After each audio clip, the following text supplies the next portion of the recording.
Hey, welcome back, champions and legends. Of course, we have many champions, many legends coming on here, and today we have another one.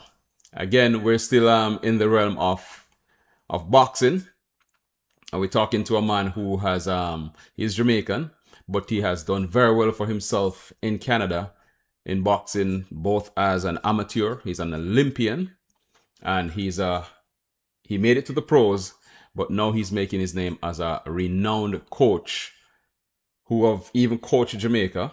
But he also has a son who is doing extremely well and is, I'd probably say, on the cusp of a world title fight sometime soon. We're talking none other than Mr. Dewith Fraser. Dewith, how are you doing? I'm doing well, and I hope everyone out there is doing well also on a Monday morning. Yeah. Did I drop short in the intro? What did I miss? You know what? You didn't miss much. I mean, boxing is my life. I've coached in three Olympic Games for Jamaica and also for Canada. And I've also, now, there's Big 12, Ricardo, I used to coach him. And now I have my son, Joshua Fraser, who is 15 and 0 with 12 KOs, fighting August the 27th in Brampton, the home where his hometown where he was born. And just run a boxing gym on a daily basis is what I do for a living. I love it. I get to influence young people and get to at least change their life in a better path. Right. Do it. Just give us a little background. For those of us in boxing circles, we know, but for people who might not be too familiar with Do It, you left Jamaica when I think you were like about 12. Then you got to Canada, got into boxing. Tell us how that journey started. Well, that journey started when I was about 14 years old. I walked into a gym and I had a friend who was in boxing, and at the same time, he was actually really good. I just walked in with him to watch him train, and I fell in love with the sport. And within a very short time, I was not only provincial champion, I was Canadian national champion. And from there on in 1982, I went to my first Commonwealth game in Australia for Canada. And after that, they come the Olympic game, which was when I started boxing. My first goal in boxing was to go to the Olympic Games. And in 1984, I had a tough decision to make: either represent Canada or represent Jamaica. And I choose to go to Jamaica. I went to the trial. They picked three boxers. One of them was Alex Stewart, who actually sadly passed away, who was a guy from Brooklyn. Myself was living in Canada, and a kid named Anthony Rose. That's all three of us that went to the Olympics. Myself and Anthony Stewart went to the quarterfinals in LA in 1984. And from there on after that, I turned pro briefly. And then during that time, I've always kept a good connection with Jamaica and coaching for their team and also helping them with training camps and just seeing whatever I can do to help them because, the country have a lot of natural talent. Unfortunately, there's not a lot of resource for competing. They don't have a lot of clubs in the island. So most of the kids, even Ricardo Brown that went to the 2021 Olympics, when he went to the Olympics, he had 15 bouts. A majority of them was international bouts. And then to be fighting guys who are world-class guys with 100, 200 fights from Russia, from USA, from Cuba, it's a tall order. But somehow Jamaica continued to hold its own and do well at all times. Yeah. Well, Now, yes. yeah, we talk about the talent pool in Jamaica and the fact that there's no shortage of talent. So you're saying that when you left Jamaica, you were not into boxing, you were not yet introduced to boxing. It's when you went to Canada that you got introduced, and that's where you discovered that you had this talent. Yes. So, But and I'm looking at that. I mean, since you mentioned, I wasn't about to go there yet, but since you mentioned Jamaica and the talent pool, in your estimation, just working with Jamaica and what you've seen, how many more Dewith Frasers are out there? Kids who have the talent, they just haven't been discovered yet, or are not getting the opportunity to discover the talent. well, one of the things that people have to realize in life, you need help. Nobody can make it to the top by themselves. So you can be the most talented athlete in the world if you're not exposed to an audience or somebody to find you. Look at a Usain Bolt. If nobody find a Usain Bolt, how would he be Usain Bolt? Somebody has to find that talent and nurture it and bring it to the forefront. when I was in Jamaica, there was no such opportunity for me. There was no boxing club in my neighborhood. I remember playing in the schoolyard, like tag, like, touch. And I was my reflex was exceptional. I could touch you 10 times before you even touch me once. And that's really the talent about boxing. And so, yes, Jamaica, you need to have clubs to introduce the kids to the sport.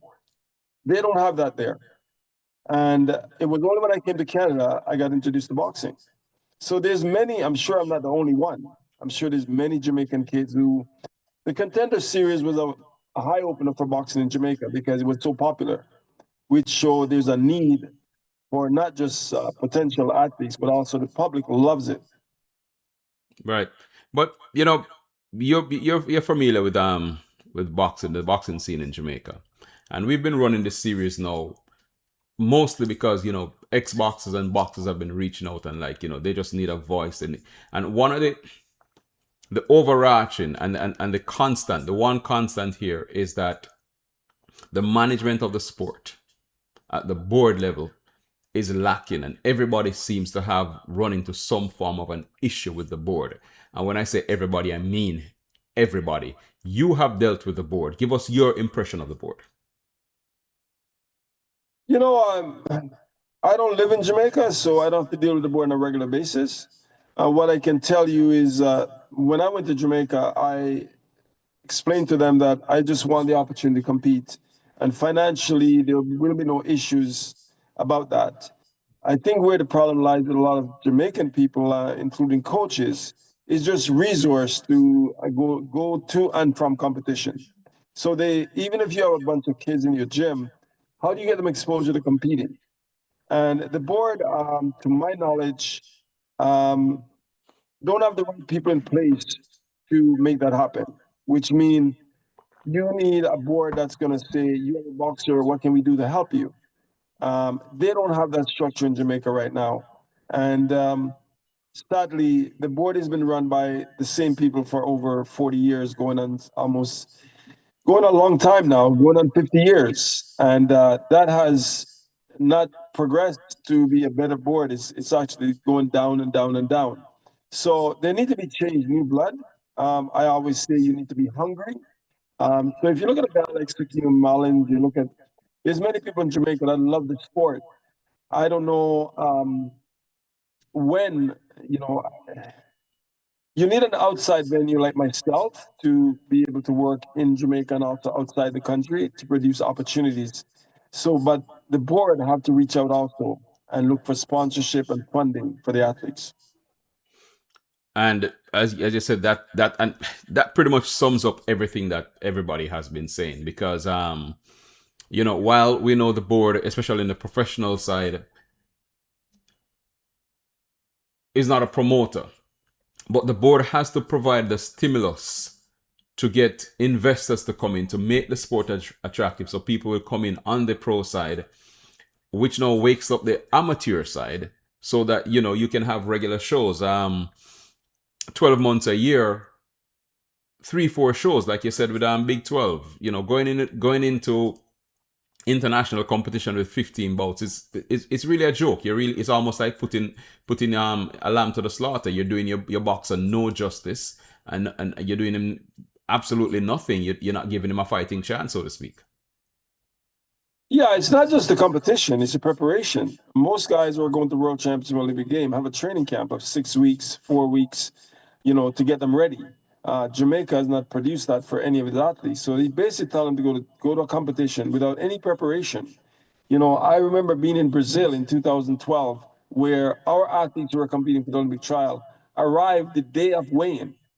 Can you imagine? So luckily for them, they came in on weight. But imagine you walk into a competition the day of a weigh-in when all the other teams are there 5-6 days in advance, preparing, also losing weight and preparing for the competition.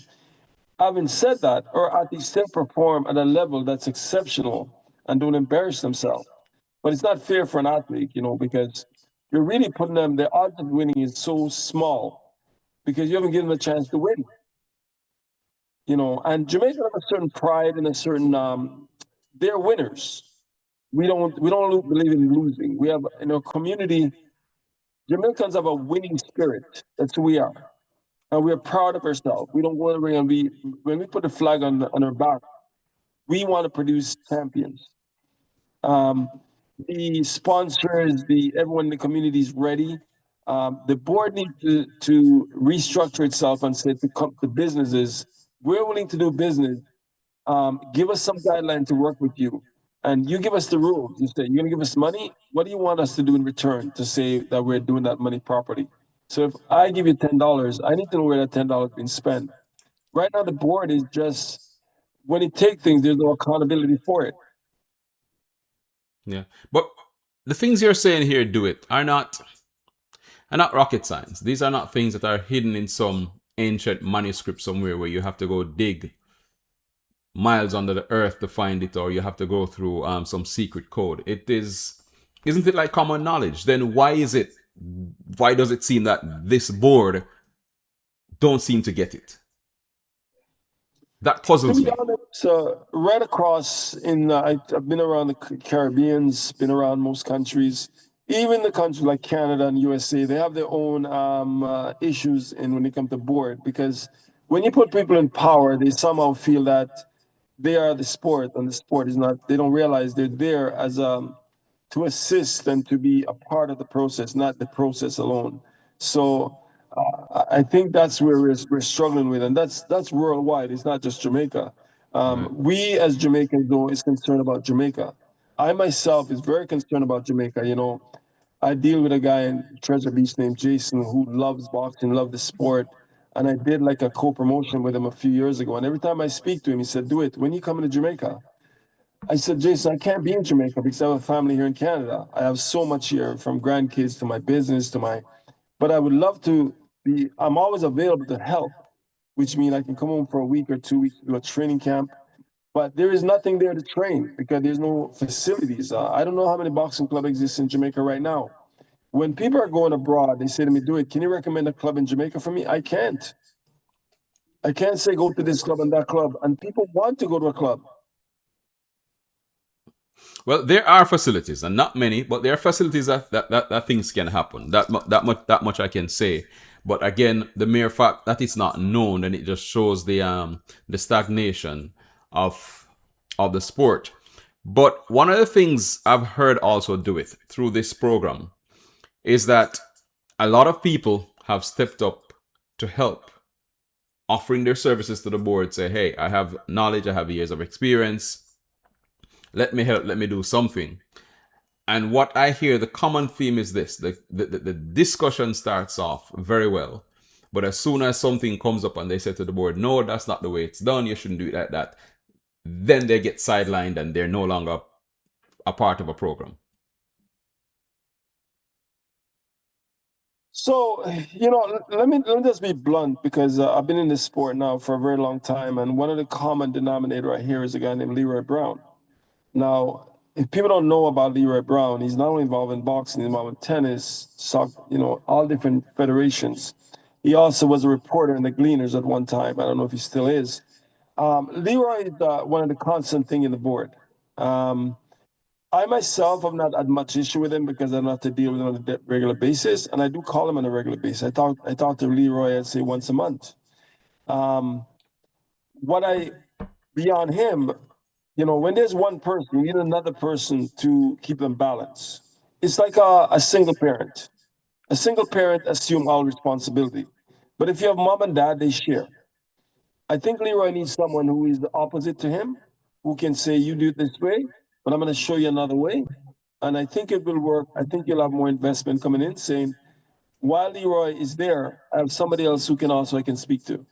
Right now, I think Leroy is the one that most speak to, and he has a way of doing things that has just been too long. It's time of evolve, time of change, and we need to change with that. In other words, that you're saying that 90 years old and 60 years in the sport is you probably outlive your youthfulness. But I must say that he did say on the program that he's stepping away from being general secretary, which we know is the lifeblood of any sporting organization.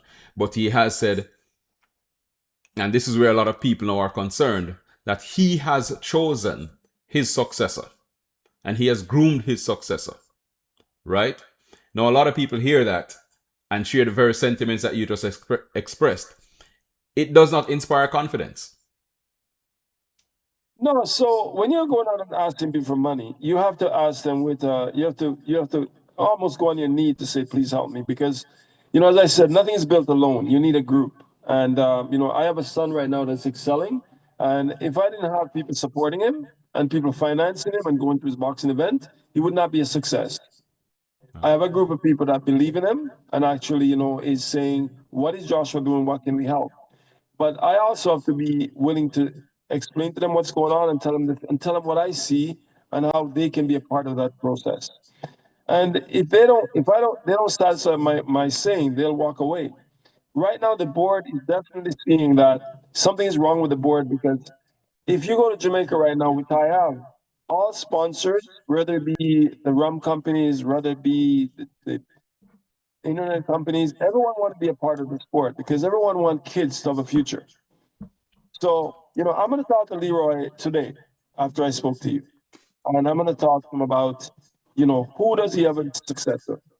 And what can I do here to help him? Because he does have some confidence in me, because I've always been very, I don't live there, as I said, so I don't have to deal with the daily pressure of boxing in Jamaica.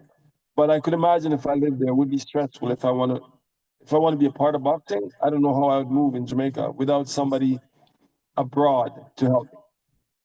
Yeah. And I can tell there are a lot of people who are abroad who want to move, they want to help, but it's almost like it's the same roadblock. It's the same roadblock. And you just said it, like you said, you were being blunt. The common denominator in this has been Leroy Brown. Of course, he accepts no culpability except to say that, hey, he's not happy with where the sport is, which to me has to be an indictment. You've been there, you're the longest person there. You've held the reins with an iron fist, regardless of who comes as president or whatever they come with. It's just been your way or the highway, and the sport has suffered for it.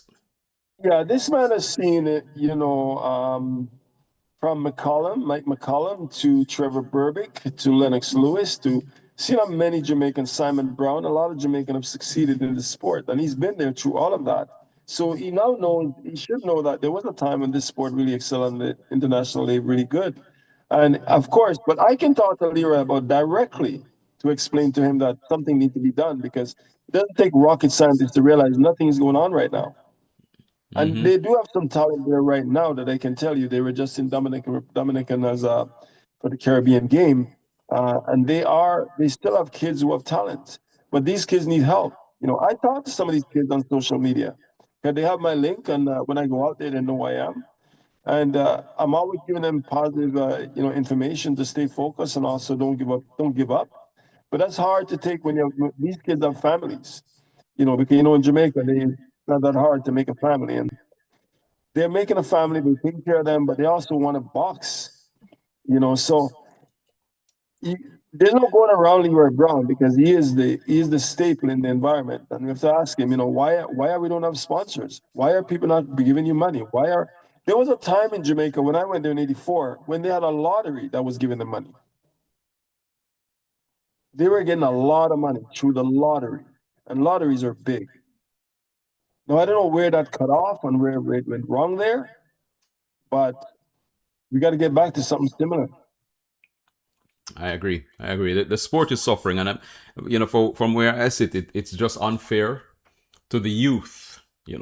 We say the youth is the future, so it's unfair to the future that we're just not producing anything. And like I said, all around, everybody you speak to, it's just doom and gloom on the sport, and it's just not fair to the country. It's just not fair to the potential boxers, the potential medalists, the potential titleists, the potential world champions that are in the country, that they're not getting a fair shake. It's also not fair to a person like you who is willing to work, but you don't have to, but you're willing to do it. But then when you try to step forward, you meet up into all the foolishness and all the roadblocks. That's definitely not fair. And of course, we look at what you're doing. Tell us now about your gym in Canada, because I looked at the website, and you seem to have a very active gym there, man. Well, luckily for me, being an Olympian and being what I've done, my reputation is very good here. I've coached with the national team. I've had boxers that done very well, not only Olympics but Commonwealth Games. And you know, I attract every culture to my gym. My gym is a representation of the community I live in, and in Canada we have a lot of immigrants here from all over the place. What I can do is to give them a guideline to be the best they can do, and that's all I'm trying to do right now. That include my son. I have also a girl that is a international champion, Melinda Watpo. She's 9-1 as a middleweight, ranked number 2 in the world in the Ring magazine.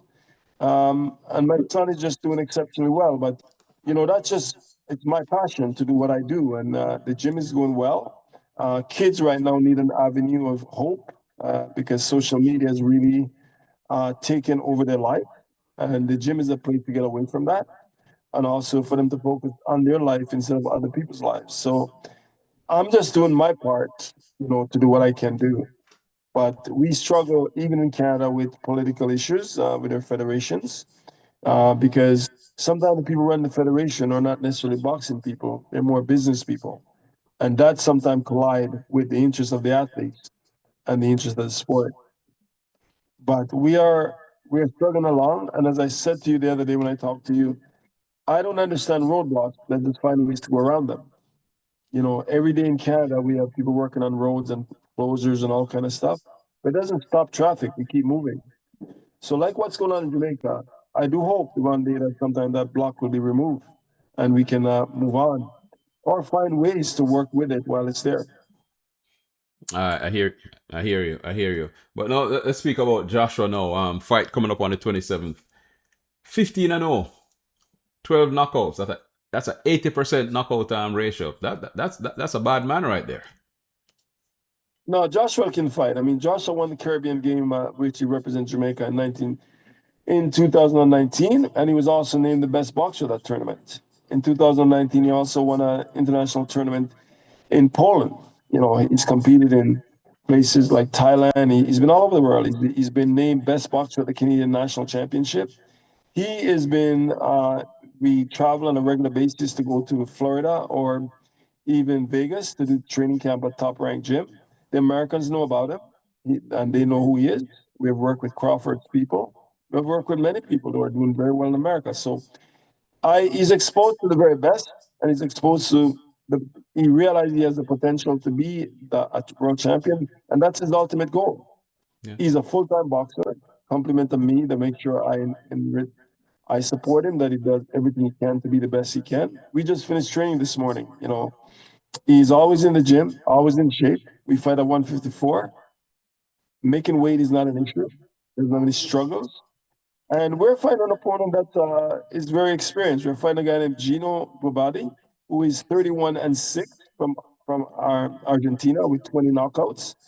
That's not an easy task for 15-year-old boxer. But every task that Joshua goes in the ring with now, it's just somebody in his way of where he wants to go. Right, and of course, You them know, South American boxers, they can be tough, man, because they fight under some tough conditions in their homeland. yeah, So yeah, those can be some tough fights.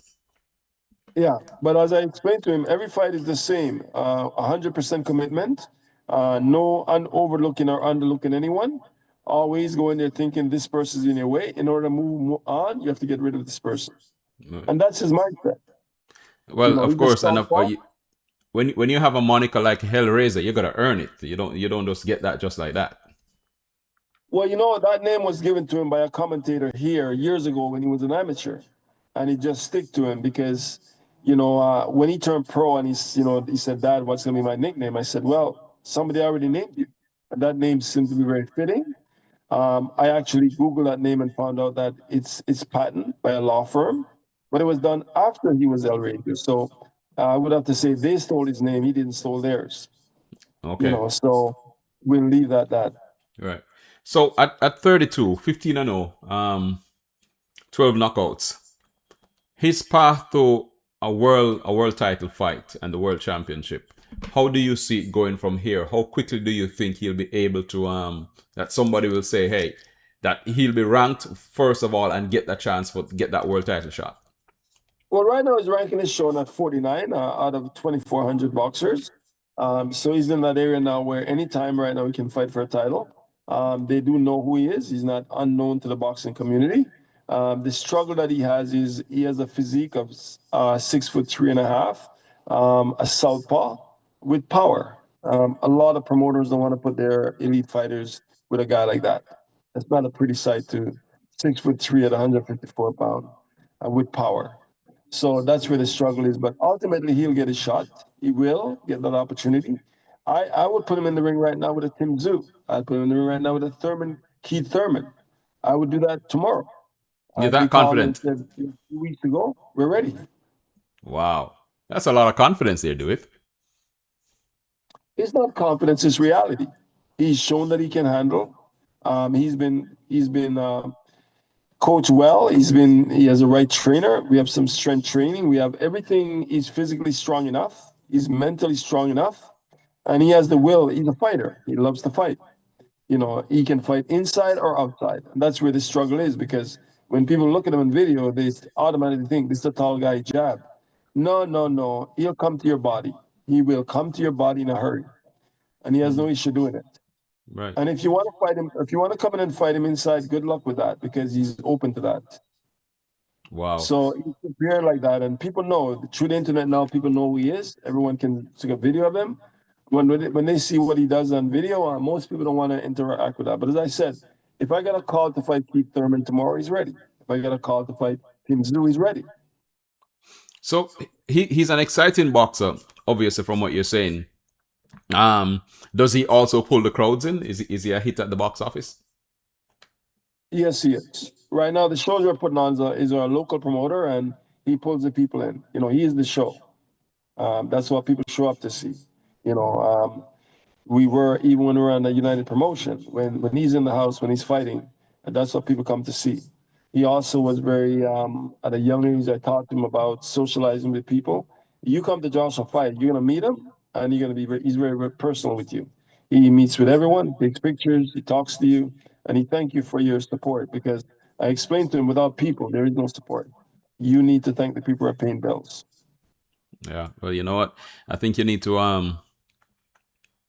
pass that message on to the Jamaica boxing board. Hey, let me ask you something.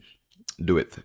This has been a contentious point with Jamaica boxing for a long time, where you have one body that tries to split itself into two, like an amoeba, to do both the amateur side and the professional side. I mean, most countries have moved away from that model. Jamaica has held on to it now for years. Give me your opinion? What do you think about it? Well, they're separate entity. Amateur boxing not the same as professional. One's a money game, a business, and one is for just building youth and teaching discipline. That's what amateur boxing is. It's to learn the fundamentals so you can be a professional one day. Most of the island Caribbeans, which when I talk about Trinidad or Barbados, they seem to have this one system where they do it all. It's not new. There's many countries who do. It can work if the board is willing to work with everyone, which means when a promoter comes in, understand that he's taking the risk, and you are only supposed to guide that process, which is provide the rules and regulation. You're not the promoter. I think where I'm hearing from a lot of people who go to Jamaica is that when they decide to promote, the board comes in and dictates who can be sponsorship, who deal with the sponsorship and all those things. As a promoter, those are your job, not the board's. And that, my friend, is why it does not work and cannot work. Because we just don't have the right people who are business savvy and smart enough to understand the fundamentals of both. And that is why AIBA way back when wanted it split, because these were the issues they were having. And now that explains right there, Dewith, why the sport struggles so much, because you don't even have the mentality towards the amateur game, let alone getting into the professional side. So that explains a lot of those problems. Yeah, those are some of the elements. But again, when people have understanding of togetherness and you have the right people, it can work. But that's what you have right now. So unless you change that, but again, even in Jamaica, I don't know if you change that. How does that work? Because you need people who are vested in the interest of the sport, and you need people who are gonna go out shopping for sponsorship, but also gonna make sure they realize the value of sponsorship. Yeah, the business end of it, definitely. The business of sport is something, especially, I mean, it has always been this way, but even no more so now. You remember back in the day before you had social media, like, you know, the HBOs and the Showtimes, they had a stranglehold on like professional boxing in terms of, you know, making the big bucks. Now that has changed. It has diversified. So now you have to, yeah, like you said, you have to, you know, swing with the times. You got to make it work. And I guess that's where we've been struggling in Jamaica. Yeah, so we have to make sure we correct those things as soon as possible. Yeah, yeah. Well, you know, and hopefully the new general secretary coming in, you know, will understand these things and be strong enough to do what it takes to make the necessary corrections. But you know, we stay in it. You know, we stay encouraged, and we, you know, we're happy that people like yourself with your experience and all the wherewithal that you have is still willing to lend your support to the sport in Jamaica. Well, you know, I thank you for also showcasing this because, you know, all it takes is one person to see and to make a change. And we have to continue pushing until we find that element because there's a lot of people who love, not only they love the country of Jamaica, they also love the sport. And Jamaica, as I said, we're born winners and we find ways to make sure it happens. That's all we have to do is find that path. Yeah, indeed. Well, Dewith, you know, man, we'll be following Joshua's progress. Hopefully, we'll get a chance to speak to him soon. Probably, if not before, but you know, after the fight. You know, just Yeah, ensure we get some clips of what's happening. yeah, there will be a fight link to the fight, so I'll send it out to you to make sure you get that so you can get to see him, you know, and you can share that in which way you want, so people can get a chance to see Josh. And I think people will be quite exciting to see what they're seeing. He's an exciting fighter. All right, great. But one quick question before you go: do you or does he have a desire to fight in Jamaica? We would love to fight in Jamaica. You know, Jamaica is if Joshua or Ricardo Brown or whatever decide to fight in Jamaica tomorrow, they would have a packed house because the people are aware of him. The Jamaican media has been very helpful in Jamaica. Every time Joshua fight, they are aware, and we do talk to them on a regular basis, and they would love to see him. You know, the last time Josh went to Jamaica, the turnout was amazing. The the whole country was excited for him to be there. The media showed up, everyone showed up, businesses showed up. People are interested. They want to see this fighter, Joshua Fraser. So yeah, there's good potential that a lot is seemingly going to waste right now because, and I asked the question because I know so many boxers who have left the game, they left with one sour taste in their mouth that they never got a chance to fight as pros or accomplished pros on their home soil, in front of their home crowd, in front of their families, because you know most families can't travel to go see the fight, but there's just something about fighting in the land of your birth that you know, it pulls back all of these boxes, and a lot of them they just, you know, that's, if they have one regret for their career, that is it. Well, Joshua is, you know, was born in Canada, but he is also got a Jamaican passport, and he loves it there. When we go there, he's embraced. The community loves him because they see one of their very own succeeding really abroad. Now he loves the energy in Jamaica. Jamaica have a certain there's no kind of people like Jamaica. Jamaica have a certain vibes. We're different. They got swag. Yeah. You know, they got swag, and their swag is real. You know, nobody can say why. You know, no, Jamaica have swag. You know, don't care where we go, anywhere in the world, we have a certain any culture people will tell you. And when you meet a Jamaican, you know it's a Jamaican. They have a certain proudness about themselves. And no shame, whether it be Bob Marley or, you know, whether it be Usain Bolt. We have no shortage of leaders to look up to say we are winners. Indeed. Well, you know, I'd love to see one day you know, Josh, the Big 12, probably Russell back in the ring, and you know, just have a big boxing party in Jamaica one of these days. Because you know what, do if as we close, it is. I'm just here thinking. It just came back to me that it is so sad that you remember back in the day when Lucian Chen had dinner boxing, and those were the days of the McCollums, the Simon Browns, the Lloyd Honigans, when, you know, boxing was on a high.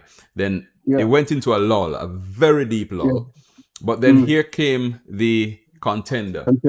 And boxing was like there again. It's almost 10 years since the contender. nothing has Yeah. been built. That whatever platform it created, whatever foundation it set up, nothing has. It just hasn't happened. No, but like Lucien Tint, all those guys still exist, and those guys still love the sport. What happened is Jamaica is such a small island that if tomorrow you just get a new community that says we want to do something, people are in. You know how many Yeah. shortages of people say we're in? What? You want to put something on? You want to put on a big dinner? You want to bring Joshua Fraser to We're ready. The community is there. It's just a matter of the board have to do their part, which is saying we now entertain people coming in to grow this sport. That's all that matters. I mean, we have Lennox Lewis that lives out there now. There is no shortage of talent and there's no shortage of ambassadors for the sport to help. Yeah. So again, just a lot of resources just seemingly just sitting there, just wasting away. But Dewith, man, again, thanks for talking to us. All the best to Joshua come the 27th. Hopefully he'll put on a good show, but he'll also put up an impressive win against a South American. Usually they are tough fighters, so and I'm sure while you probably would take the easy win, but a win that tests a boxer is never a bad thing, especially in the show business side of boxing. So we're expecting big things from Joshua, and we're also looking forward to that time when we'll be able to pull some things together and have that kind of energy meets the energy in Jamaica, so that more youngsters can get the chance to self-actualize through the sport. Yeah, so we'll continue doing what we do, and as I said, thank you for the well wishes for Joshua, and keep an eye on him, and also we are continue to wish that hopefully Jamaica can find itself and organize itself and be what it used to be, because the potential is there. Indeed. All right, Dewith, thanks for the time and appreciate it, and we keep the communication going. All right, thank you. You have a great day. Bye. Bye now.